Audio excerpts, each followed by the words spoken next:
Most people, when facing challenges, assume that life at that point is a regression. But I am of the belief that life cannot progress without challenge. So allow me to tell you a story about a woman who, I don't know if you can call 31 young these days, but she was a young 31. Pregnant at the time and running a massive project, her first multi-million rand project. And she goes into premature labor. On the evening of the 30th of May, 2008, next morning, beautiful young girl is born. Tiny, tiny girl, hooked up to every possible pipe you could think of in high care. Why? Because her APGAR was 1 and 2. So for those of you who know anything about APGAR, you'd know that's barely breathing. Yeah. The nurses told her, "Ma'am, we do want to say to you that you must realize that your daughter will be here for a very long time. A couple of months." And she turned at them and said, "No, she'll be out by day 7. True as her word, her daughter was healthy and discharged on day 7. The same woman, in that same year, in that same week, had her son go in for a routine tonsillectomy, and he was 3. Fantastic. The operation was a success. And at that particular time, her daughter, being only about over a week old, was admitted to the same hospital with yellow jaundice. So she's got 2 children in hospital. She only has 2 children, running from one ward to the other ward, because clearly she still had to breastfeed the one. Thankfully, the operation was a success. The child's jaundice was set after a day, and they came home. 4 days later, her son, in the middle of the night, starts coughing blood. Now what?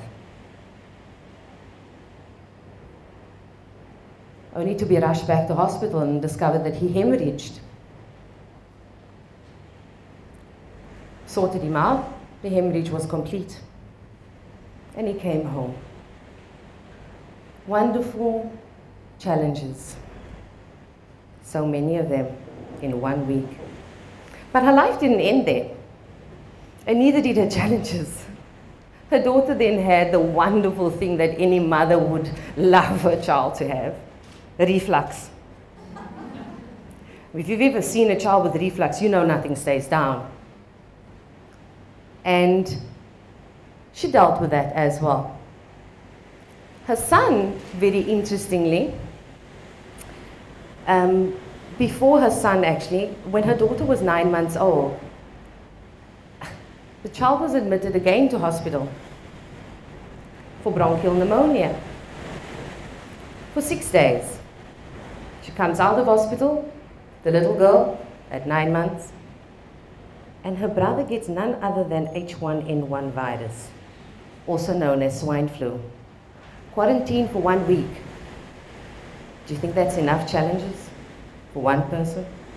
Not yet a year? Oh no, the universe had a better plan. Few months later, the following year, in fact, in that same year, that was in February 2009, and a few months later, in October 2009, her son presented some very strange symptoms: headaches, vomiting. Took him to every doctor possible, and all that was sinus. 5 doctors, 2 GPs, 3 pediatricians, sinus. Until the 6th neonatal specialist said, "This may not be sinus. Let's send him for a CAT scan." Now you must know, when the radiographer's staff walks with her with a scan in hand from one building to the opposite building to go to the pediatrician. It's not to go and deliver good news. Only to get there, and the scan revealed what was dreaded the most by the doctors, because she didn't know anything, was he had a brain tumor. At this stage, he was 4 years old and 10 months. He then went into an operation for 6 hours, and the tumor was thankfully benign. It was a slow-growing tumor, and he survived. The tumor rested as well on his nerve stem, and if you know anything about anatomy, touch the nerve stem, it's paralysis. He walked after that. 6 months later, guess what? Another tumor. 11 hours operation, open brain surgery in an interactive MRI theater. He once again came out unscathed, thankfully. But all of this that I'm telling you right now is based on one woman in 18 months. So I ask you, can you handle the extent of challenge? Can you turn it around? Because what this woman did is that she immersed herself in learning. She immersed herself in learning everything there is to know about behavior, about emotions, about health. She became an NLP master practitioner. She became a human behavioral specialist. She became a DeMartini method facilitator. She became a speaker, a teacher, a facilitator. Not just to children, but to women and to the job-creating sectors. Those two children today, the son, he's almost 9, his name is Yasin, and the little girl, 5, going on 15, her name is Sophia, and both of those children are mine. And that was my journey not too long ago. My idea of taking those challenges was to be able to take what the universe gave me, and I didn't ask why me. It's the most paralyzing question any person could ask them when you're faced with a challenge.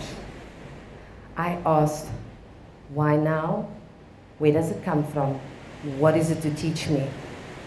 I decided to turn that around, because one thing that I learned in my life is that challenges is not in your way.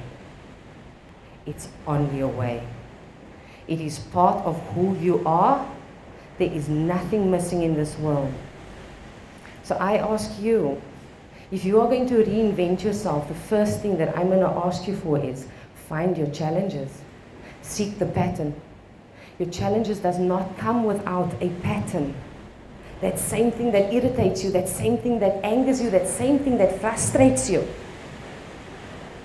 is the one thing that you probably need to pay attention to and potentially turn into a multi-million rand or multi-million dollar business.